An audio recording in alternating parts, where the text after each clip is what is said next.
चंगेज़ खां भी आया है इस मुल्क में और उसने बहुत लूटपाट की है, निर्दयता से काम किया है।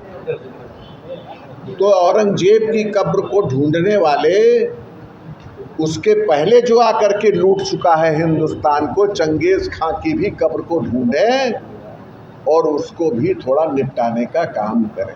अखिलेश यादव ने जो है खबर अयोध्या से है, जहां एक तरफ बीजेपी के 8 साल पूरा होने पर सुशासन दिवस मना रही है, वहीं कांग्रेस पार्टी ने प्रेस कॉन्फ्रेंस कर बीजेपी को सवालों के कटघरे में खाडे डालिया कर दिया है। कांग्रेस नेता पूर्व सांसद डॉ निर्मल खत्री ने कहा, योगी सरकार के कुशासन के 8 साल पूरे हैं ना कि सुशासन के साथ ही कहा प्रदेश बदहाल, जनता बेहाल है। योगी सरकार अपनी आत्ममुग्धता में खुद ही अपनी पीठ थपथपा रही है। आकड़ की बाजीगरी कर योगी सच को छुपाने की कोशिश कर रहे हैं, लेकिन प्रदेश में व्याप्त अराजकता, कुशासन, जंगल राज उनके हर झूठ को बेनकाब कर रहा है। साथ ही कहा कि योगी सरकार से 8 सवाल हैं, जिनके जवाब प्रदेश की जनता जानना चाहती है। योगी सरकार मजदूर किसानों के हित की बात करती है, जबकि 7 दिसंबर से 2024 से मनरेगा में कार्य करने वाले मजदूरों की 100 करोड़ से ज्यादा मजदूरी बकाया है। होली बीत गई, ईद आने वाली है, क्या मजदूरों को त्योहार मनाने का अधिकार नहीं है? अखिलेश यादव के बयान कि योगी सरकार को गंदगी पसंद है, इसलिए गौशाला खुलवा रहे हैं। अखिलेश यादव के इस बयान को निर्मल खत्री ने खारिज कर दिया। निर्मल खत्री ने कहा कि गौशाला खोलन अच्छी बात है, अगर योगी सरकार गौशाला खोल रही है तो निराश्रित गोवंशों को रहने की जगह मिलेगी। उन्होंने कहा कि छत्तीसगढ़ में भूपेश सरकार रही किसानों से गोबर खरीदा था। उत्तर प्रदेश की सरकार ने पिछले 8 वर्ष में उनके हिसाब से जो उनकी उपलब्धियां थी, पिछले दिनों उनका विवरण लोगों के सामने सारे चैनल चूंकि उनके बिल्कुल बिके हुए हैं, जिनके आप भी अंग हैं, उन चैनलों पर बड़ी धूम धड़ाके के साथ प्रकाशित कराया और अखबारों में भी छपवाया, लेकिन सच्चाई उसके विपरीत है। और वो जो सच्चाई उसके विपरीत है, उस सच्चाई को रखने का काम प्रदेश नेतृत्व के द्वारा उत्तर प्रदेश के हर मंडल में एक एक नेता की जिम्मेदारी ये सौंपी गई कि वो आप सब सम्मानित प्रेस के लोगों के माध्यम से ये बताए कि इन 8 सालों में क्या क्या अवस्थाएं रही हैं, क्या क्या उनके द्वारा गलत बयानी की जा रही है और क्या क्या वास्तविक में सच्चाई है। उन्हीं चीज़ों को आज इस प्रेस वार्ता के जरिए मैंने रखा। 8 साल में आगे 8 कई जो क्षेत्र होते हैं, एक सरकार का काम लोक कल्याण का है। हम अगर नौजवान से शुरू करें, राजेंद्र जी, जो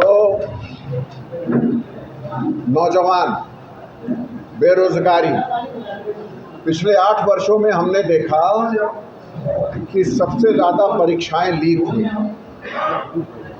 परीक्षाएं नहीं हो पाई। जब परीक्षाएं ही नहीं हो पाएंगी तो आप रोजगार कहाँ से दोगे? गरीब वर्ग का रोजगार मनरेगा है। मनरेगा में 100 करोड़ रुपया सरकार का देय है, बकाया है गरीब मजदूरों को देने के लिए। आगे की बात तो जाने दीजिए। तो ये तो रही बेरोजगारी और नौजवान की बात। अब इससे हट के हम बात करें भ्रष्टाचार मुक्त प्रदेश का। इस शासन सत्ता के बड़े आँख प्यारे जो प्यारे हैं अभिषेक प्रकाश IAS, पिछले दिनों रिश्वत के मामले में वो सस्पेंड हुए हैं। हम देख रहे हैं स्वास्थ्य सेवाओं की बदहाली। आयुष्मान योजना का बात की गई, लेकिन करोड़ों रुपए का फर्जीवाड़ा उसमें आया, यानी जो व्यक्ति नीडी है, पात्र है, उसको उसका लाभ नहीं मिला और दूसरे लोग उसको काम कर गए। तो इस तरीके से विभिन्न क्षेत्र हैं जहां पर इनकी असफलताएं हैं और जो इनके द्वारा दावा किया जा रहा है वो गलत किया जा रहा है। सांप्रदायिक सद्भाव की स्थिति प्रदेश में बिगड़ी है। एक डर पैदा किया जा रहा है माइनॉरिटीज़ के ऊपर कि तुम्हें दब के रहना पड़ेगा, तुम्हें डर के रहना पड़ेगा। सौगात महान पर क्या क्या प्रतिक्रिया है? नीयत नहीं ठीक है, एक लॉलीपॉप है।